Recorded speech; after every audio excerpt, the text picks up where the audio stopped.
دا منی آئی کیو میں خوش آمدید، جہاں ہم آپ کا منی آئی کیو بہتر بنانے کی کوشش کرتے ہیں۔ یہ تجزیہ عوامی طور پر دستیاب تحقیق اور ڈیٹا کی بنیاد پر کیا گیا ہے۔ آج ہمارے پاس ایک بہت ہی دلچسپ کیس سٹڈی ہے۔ ذرا تصور کریں، ایک کمپنی جو سالوں سے دھاگا بنا رہی ہو اور بیچ رہی ہو۔ بالکل، اور وہ ایک دن اچانک کہے کہ بس آج سے ہم دوائیاں بنائیں گے۔ یہ تو بہت بڑا یو ٹرن ہے۔ جی، جیسے کوئی کرکٹر اچانک فٹ بال کھیلنے لگ جائے۔ بالکل، تو آج ہم لائیون فارما لمیٹڈ کے اعداد و شمار کا گہرائی میں جائزہ لے رہے ہیں۔ ہمارے سامنے کچھ مالیاتی اور اسٹریٹجک تجزیے سے متعلق دستاویزات ہیں۔ جی، تو آج مل کر یہ کھوج لگاتے ہیں کہ اس بڑی تبدیلی کے بعد کمپنی کی حالت کیسی ہے، کیا یہ فیصلہ صحیح تھا، اور آگے کیا ہونے والا ہے۔ چلیں دیکھتے ہیں۔ تو آئیے شروع کرتے ہیں۔ یہ لائیون فارما ہے کیا؟ کاغذات پر تو یہ کمپنی 1991 میں بنی تھی، لیکن لگتا ہے اس کی اصل کہانی کا آغاز 2024 میں ہوا ہے۔ آپ نے بالکل صحیح پکڑا۔ 2024 سے پہلے یہ ایک ٹیکسٹائل کمپنی تھی، landmark spinning industries limited کے نام سے۔ اچھا، پھر 2024 میں ایک بہت بڑا فیصلہ ہوا۔ انہوں نے لائیون فارماسیوٹیکلز نامی ایک نجی دوا ساز کمپنی کو اپنے ساتھ ملا لیا، مطلب انضمام کر لیا۔ اور اس کے بعد دھاگے کا کام بالکل بند؟ مکمل طور پر بند کر کے اپنا پورا فوکس دوا سازی پر منتقل کر دیا۔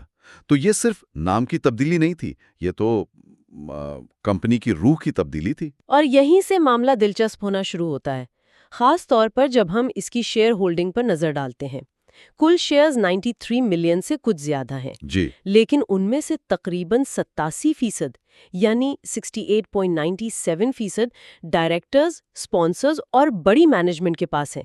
یہ تو بہت زیادہ ہے۔ بہت زیادہ۔ اور اس کا مطلب یہ ہے کہ اگر کمپنی ایک بڑا پیزا ہے تو اس کے 100 میں سے تقریباً 87 ٹکڑے مالکان نے خود اپنے پاس رکھے ہوئے ہیں۔ تو پھر عوام کے لیے کیا بچا؟ مارکیٹ میں عوام کی خرید و فروخت کے لیے صرف 8.38% یعنی 8 ٹکڑے ہی موجود ہیں۔ اسے ہم فری فلوٹ کہتے ہیں۔ تو اس کا عام سرمایہ کار کے لیے کیا مطلب ہے؟ دیکھیں، اس کے دو بڑے مطلب ہیں۔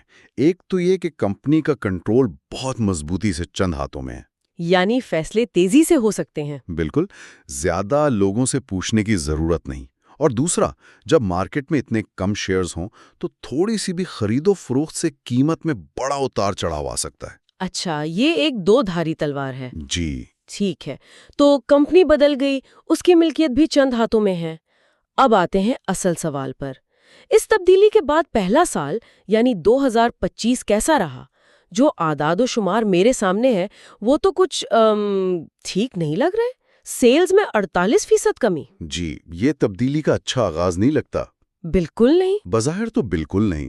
سیلز تقریباً آدھی ہو کر 127 ملین روپے رہ گئیں، اور جب سیلز گرتی ہیں تو ظاہر ہے منافع بھی گرتا ہے۔ تو مجموعی منافع کا کیا ہوا؟ مجموعی منافع یعنی گراس پروفٹ وہ 71% سے زیادہ کم ہوا۔ لیکن یہاں ہمیں رک کر سوچنا ہوگا، جب دو بالکل مختلف شعبوں کی کمپنیاں آپس میں ملتی ہیں نا، تو پہلا سال اکثر ایسا ہی ہوتا ہے۔ یہ ایک عبوری دور ہوتا ہے جہاں پرانے سسٹم ختم ہو رہے ہوتے ہیں اور نئے بن رہے ہوتے ہیں۔ یعنی ایک طرح کا ریسیٹ۔ بالکل، جیسے آپ ایک پرانا گھر گرا کر نیا بنا رہے ہوں تو تعمیر کے دوران آپ اس میں رہ نہیں سکتے، آمدنی صفر ہوتی ہے۔ میں آپ کی بات سمجھ گئی، لیکن اخراجات کی فہرست دیکھ کر تو میرے ہوش اڑ رہے ہیں۔ معاف کیجیے گا، میں صدد کو دوبارہ دیکھ رہی ہوں۔ انتظامی اخراجات میں تقریباً 2400% کا اضافہ۔ جی، 2400%۔ یہ کوئی ٹائپنگ کی غلطی تو نہیں؟ آخر ایسا کیا ہوا کہ اخراجات اس طرح آسمان پر پہنچ گئے؟ نہیں، یہ ٹائپنگ کی غلطی نہیں ہے، اور یہ عدد دیکھنے میں جتنا بھی بھیانک لگے، یہی اس پوری تبدیلی کی قیمت ہے۔ قیمت؟ روپے کے لسٹنگ چارجز کا ہے۔ یہ اسٹاک مارکیٹ میں ایک فارما کمپنی کے طور پر داخل ہونے کا آپ سمجھیں کہ ون ٹائم ٹکٹ ہے۔ اچھا، آپ بڑی لیگ میں کھیلنے کے لیے یہ قیمت ادا کرتے ہیں، تو یہ خرچہ نہیں بلکہ مستقبل کے لیے ایک سرمایہ کاری ہے۔ ٹھیک ہے، تو یہ ایک بار کا خرچ تھا، لیکن باقی اخراجات کا کیا؟ باقی اخراجات بھی اسی تبدیلی کا حصہ ہیں۔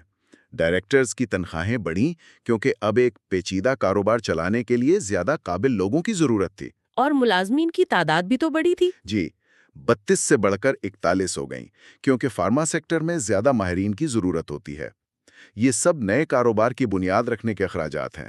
اور یہ سیلنگ کے اخراجات میں تقریباً 300% کا اضافہ، یہ بھی اسی کہانی کا حصہ ہے؟ بالکل. پہلے وہ دھاگا بیچ رہے تھے جس کے خریدار اور مارکیٹ بالکل مختلف تھے. اب وہ دوائیاں بیچ رہے ہیں. تو اس کے لیے ایک نئی ٹیم چاہیے ہوگی. ایک نئی سیلز ٹیم بنانی پڑی، ڈاکٹروں اور اسپتالوں تک پہنچنا پڑا، اشتہارات دینے پڑے، اپنی ٹیم کو ٹریننگ دینی پڑی. یہ سب صفر سے شروع ہوا ہے. اور یہاں ایک اور بڑا خرچ نظر آ رہا ہے، 116.90 ملین روپے کے دیگر اخراجات. یہ خراب قرضوں یعنی بیڈ ڈیٹس سے متعلق ہے. اس کا کیا مطلب ہے؟ جب آپ ایک نئی مارکیٹ میں نئے گاہکوں کے ساتھ کام شروع کرتے ہیں تو یہ خطرہ ہمیشہ رہتا ہے کہ کچھ لوگ وقت پر پیسے نہ دیں. یہ 117 ملین روپے وہی رقم ہے جس کی وصولی مشکوک ہو گئی. تو یہ بھی ایک طرح سے نئے کاروبار کا ابتدائی نقصان ہے. جی، جو تجربے کے ساتھ کم ہو جاتا ہے. تو اگر میں ان سب کو جوڑوں، ایک طرف سیلز آدھی ہو گئیں، دوسری طرف اخراجات آسمان کو چھونے لگے، اس کا نچوڑ کیا نکلا؟ نچوڑ یہ نکلا کہ پچھلے سال جو کمپنی 43 ملین کے آپریٹنگ پروفٹ میں تھی، وہ 2025 میں 490 ملین کے آپریٹنگ نقصان میں چلی گئی. یہ تو زمین سے پاتال میں گرنے جیسا ہے. اور کہانی یہی ختم نہیں ہوتی. ایک اور عدد ہے جو اس سے بھی زیادہ حیران کن ہے: مالیاتی لاگت یعنی سود کے اخراجات. اس میں کتنا اضافہ ہوا؟ اس میں 3155% کا اضافہ ہوا. 3000% سے زیادہ؟ یہ کیسے ممکن ہوا؟ اس کی وجہ بھی کمپنی کی ساخت میں تبدیلی ہے. ٹیکسٹائل کمپنی کے طور پر وہ اکثر اپنے ڈائریکٹر سے ہی بغیر سود کے قرض لے لیتے تھے. اچھا. لیکن اب ایک پبلک لمیٹڈ فارما کمپنی کے طور پر انہیں پروفیشنل طریقے اپنانے پڑے.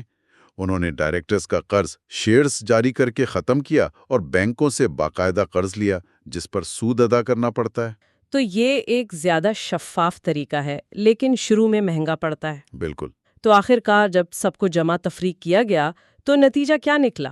نتیجہ یہ نکلا کہ جو کمپنی پچھلے سال 42 ملین روپے کے منافع میں تھی، اس نے 2025 میں 584 ملین روپے کا خالص نقصان اٹھایا. 584 ملین کا نقصان؟ جی. بلا شبہ صرف ان اعداد و شمار کو دیکھ کر کوئی بھی سرمایہ کار بھاگ جائے گا. ہر طرف سرخ رنگ نظر آ رہا ہے. نقصان، بڑھتے اخراجات، گرتی سیلز. بالکل. لیکن کہانی یہاں ختم نہیں ہوتی ہے نا. جب ہم تھوڑا اور قریب سے دیکھتے ہیں، یعنی مالی سال 2026 کی پہلی سہ-ماہی کے نتائج کو، تو اس سرخ رنگ کے پیچھے کچھ اور بھی نظر آنا شروع ہوتا ہے. جی، اور یہی اس تجزیے کا سب سے دلچسپ حصہ ہے. پہلی نظر میں 2026 کی پہلی سہ-ماہی اور بھی بری لگتی ہے. اور بھی بری؟ کیسے؟ سیلز میں پچھلے سال کی اسی سہ-ماہی کے مقابلے میں 90% کی مزید کمی آئی ہے. 90%؟ یہ تو تباہی لگ رہی ہے. پہلے 48% کمی اور اب 90%. آخر ہو کیا رہا ہے؟ یہ ایک بہت اہم سوال ہے.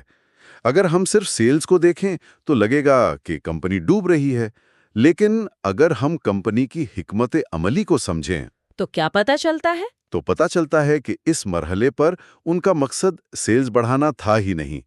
ان کا پورا دھیان آپریشنل کارکردگی کو بہتر بنانے اور لاگت کو کنٹرول کرنے پر تھا. وہ اپنی بنیاد مضبوط کر رہے تھے.